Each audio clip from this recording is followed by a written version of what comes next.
Always have 5 good reasons to buy or sell. Become an advocate for your product. There's always good reasons to buy or sell. Know them, know exactly what they are. Sometimes that motivation process is the most important part of an offer presentation or a negotiation.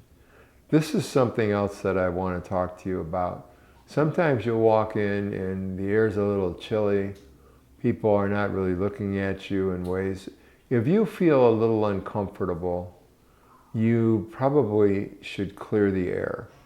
And one of my favorite questions was, as I walked in, I kind of felt a little reserve here, a little bit of a chill. Are you mad at me? Is there something we should be talking about before we begin these negotiations or before I begin this presentation?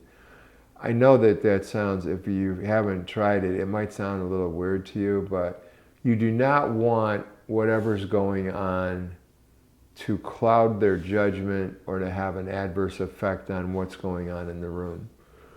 And I use it many, many times, say, hey, is there something we need to talk about?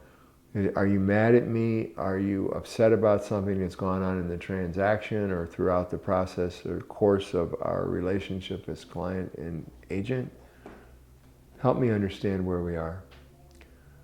The true cost of buying, this is a cash formation objection. Sometimes there's an issue with that. You might want to talk your way through that. Always evaluate your client's age, maturity, experience, their education. And always add 20 minutes on the back end or on the front end, ideally on the front end, to build trust and take your time. There's an objection. Let's say that there's a negotiations going back and forth on price.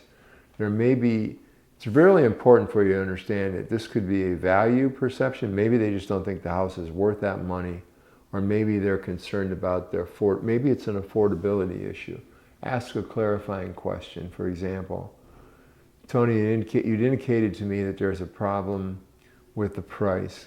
Just so I'm clear in my thinking, can I ask if you have some concerns about whether or not the home is worth that, or whether or not you're comfortable with that payment range?